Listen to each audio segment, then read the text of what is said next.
These are the notes for exercise 1D, measures of centre.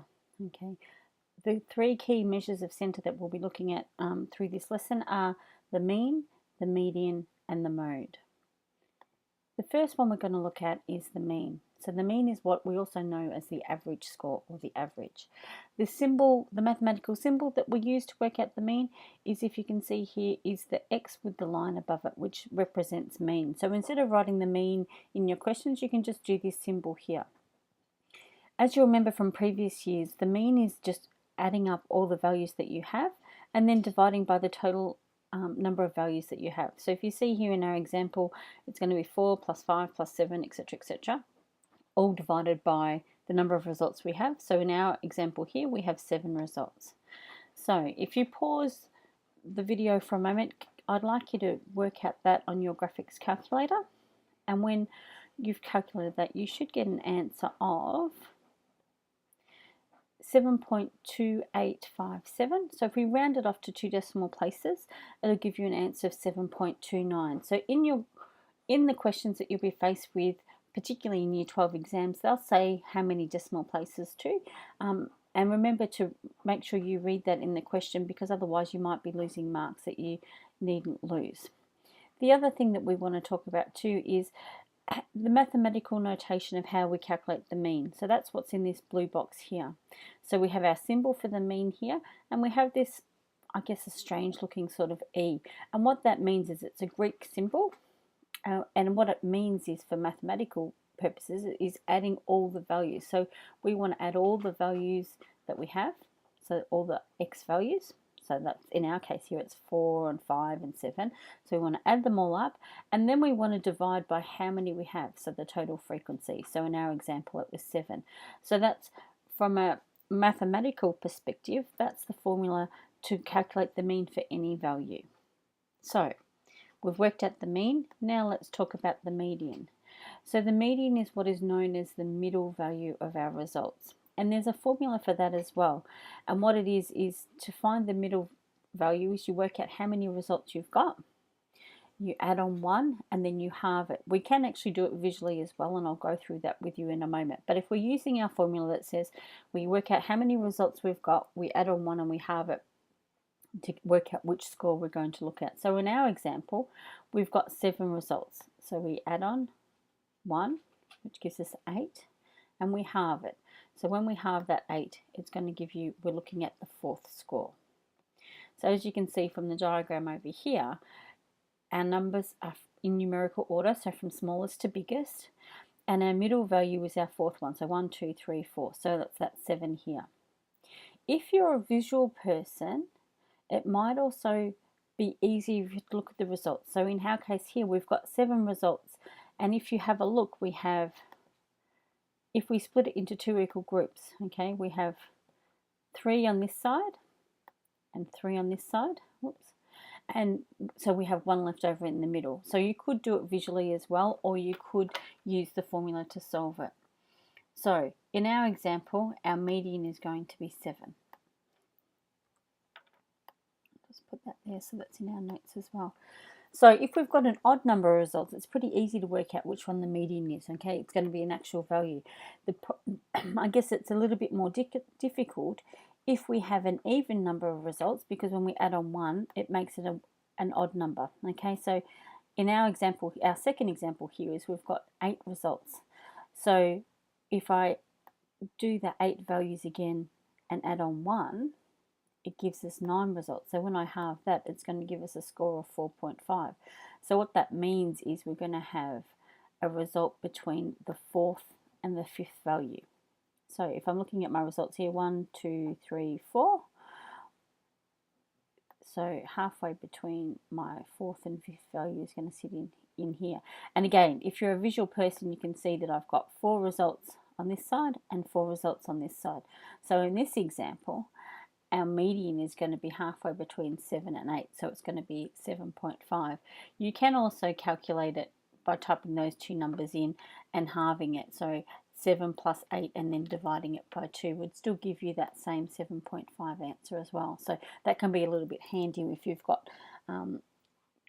numbers that aren't so easy to work out the midpoint of them, or the middle of them. So we've discussed the mean, how we calculate it. We've discussed the median and how you calculate it. And the last key definition that we're going to look at today is the median, is the mode. Okay, so the mode is what is also known as the most common result.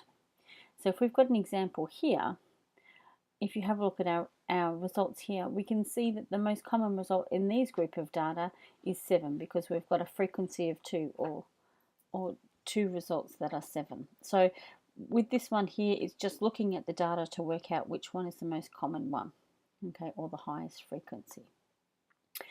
The next thing we're going to have a look at is the same thing again, but we're looking at group data. So if we have group data, you can see here I've got results between 5 and 10, 10 and 15, 15 and 20, 20 and 25. So if you're given a group set of data, what you need to do first of all is to work out the midpoint of each group. So the easiest way you do that is you add on the smallest value of each of the two groups. So in this case here, for the midpoint, it's going to be 5 plus 10, which gives us 15, and you halve it. So then if we're looking at the midpoint for the next group, it's going to be 10 plus 15, which is 25. And then if you halve, that is going to give us an answer of 12.5. And then the next group is going to be 17.5 and 22.5. So we've worked out the midpoint for each one. If we look over here as well, it's asking us to work out, to multiply the frequency and the midpoint together.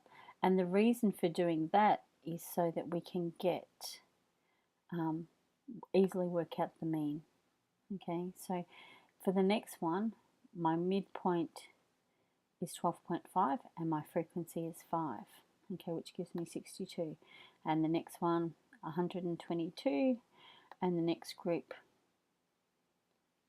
is 202.5. So obviously it would be a good idea to pause the video so that you can actually check that my calculations are correct, and then restart it to go on to the next bit as well. So we can also do the total of those as well. So by adding up all these numbers here, so 30 plus 62.5 plus 122.5 plus 202.5 gives us our total.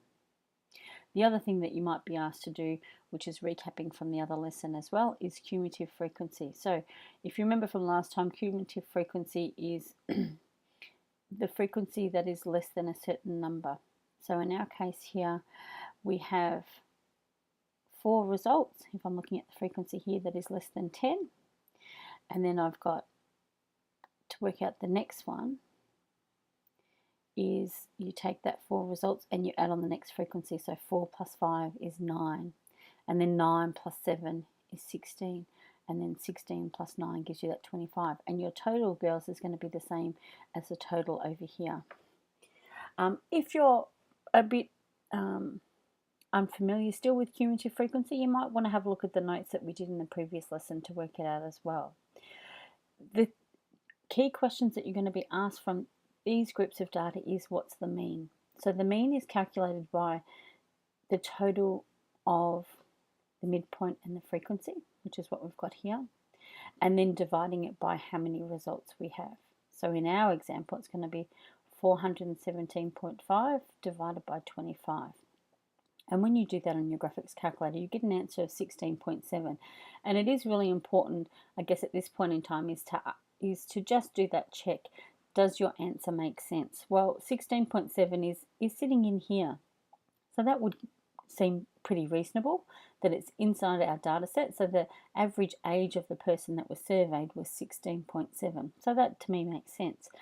The other thing that you'll be asked to look at as well, so we've discussed the mean, is the median. So remember from the last couple of slides, is the median is the middle result. So if we've got 25 results, our median is going to be the 13th result. So you might like to do that visually. So I've got a group of 25. I can break them into 2 equal groups of 12 and have one left over in the middle. Or what you can also do as well is to do that 25 plus 1, which is 26, and halve it. to give you a result of 13. And if we have a look at these results, then the 13th result is sitting in here, okay? Our 9th result is here. Our 13th result is in this group here. So we would say that our median is in the group that's between 15 and 20. The other key piece of information is you need to know about outliers, and we've discussed it a little bit. An outlier is a result that is very different to the other results in the group. So if we have a look at our example that is here, again, we've got all results that are, between 4 and 9, and then we've got this result here, which is 25. So it is likely that we would consider 25 to be an outlier because it's quite different to the rest of the results that we have here. And if you have an outlier in your data, it's really going to affect the mean, okay? Because remember, we add up all our values and divide by how many we've got. If we've got a really large value or a really small value, that's going to change our mean quite significantly. So if you're asked which would give you a better measure of centre and you've got an outlier, or you think it's an outlier, then you'll be much better off to use the median and not the mean to measure the centre, because it's less affected by those extreme values. And when we go on later in the chapter and do box plots, it will be important to work out outliers as well. So that's all the notes for today. You might want to make a note of any questions that you might get stuck on in class, and remember to ask me for help as well.